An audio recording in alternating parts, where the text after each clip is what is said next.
Introducing Rapido Cabs.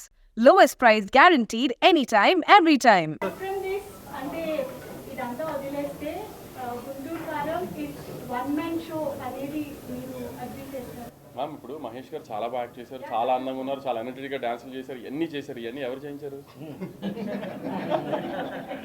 ఇవన్నీ ఎవరు చేయించారు? ఇవన్నీ చేయించింది విక్రమ్ గారు కదా. మరి అది ఎప్పుడు టూ మ్యాన్ షోనేనండి. కనిపించింది మహేష్ బాబు గారు. మరి స్క్రీన్ మీద ఉండేది హీరో కదండి, డైరెక్టర్ గారు స్క్రీన్ మీదకి వస్తే బాగోదు కదా. నేను మీరు అడిగిందని చెప్తున్నాను మ్యామ్. హీరో గారు అద్భుతమైన అందంగా ఉన్నారు, చాలా బాగా డాన్స్ చేశారు.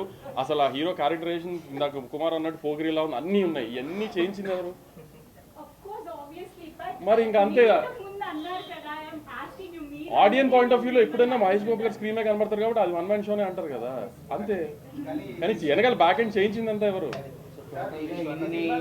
ఇన్ని బ్యాక్ లాషెస్, ఇన్ని బ్యాక్ స్లాప్స్ తర్వాత మజా వచ్చిందా? ప్రశాంతంగా నిద్రపడతాను చూస్తుంటే మజా వచ్చిందా? బయ్యర్ సేఫ్ అయ్యాను, ఫుల్ అయింది, ఇన్ని థియేటర్లు ఫుల్, మన ఫస్ట్ షో ఇన్ని థియేటర్లు ఫుల్, ఇవన్నీ చెప్తున్నారు కదా, అన్ని బాగా ప్రశాంతంగా నిద్ర వస్తుంది.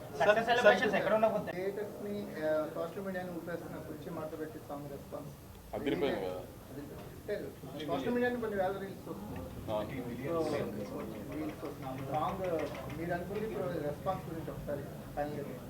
సాంగ్ రెస్పాన్సే కాదు కుమార్, అందరూ last half an hour 40 minutes చాలా బాగుంది, సాంగ్ నుంచి సినిమా ఎక్కడ ఆగలేదు, ఎమోషనల్గా బాగుంది, ఆ ఫైట్ పార్ట్ అన్నీ చాలా బాగున్నాయి అన్నారు. Song response extreme. నిన్న మొన్న ఏదో యూట్యూబ్లో ఏదో ఎవరో నాకు వీడియో షేర్ చేశారు, ఒక 30-40 year old అమ్మాయి డాన్స్ చేస్తాం థియేటర్లో.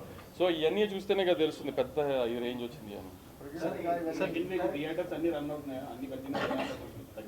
అంటే సెకండ్ వీక్ వచ్చింది కదా, దాని ప్రకారం షార్ట్ లిస్ట్ చేసుకుని డిస్ట్రిబ్యూటర్స్ దాని ప్రకారం ప్లాన్ చేసుకుంటారు. దాంట్లో ఎనీ డే ఒక ఏరియాలో సినిమా అమ్మేసిన తర్వాత థియేటర్ల గురించి కానీ, అది ఎలా రిలీజ్ అవుతుంది కానీ, ఎలా ల్యాండ్ అవుతుంది అనేది కానీ, తన డబ్బులు తన రిస్క్ కదా, తను చూసుకుంటాడు కదా. మేము అతనికి అడ్వైస్ చేసే పొజిషన్లో మేము ఉండం కదా. అమ్మేసిన తర్వాత సొంత రిలీజ్కి వెళ్తున్నాం అనుకోండి, అవన్నీ మనం చెప్తాం. తను కొనుక్కున్న సినిమా తనకి ఎలా తన డబ్బులు వెనక్కి తెచ్చుకోవాలి తనకి మనకన్నా బెటర్గా తెలుస్తుంది కదా.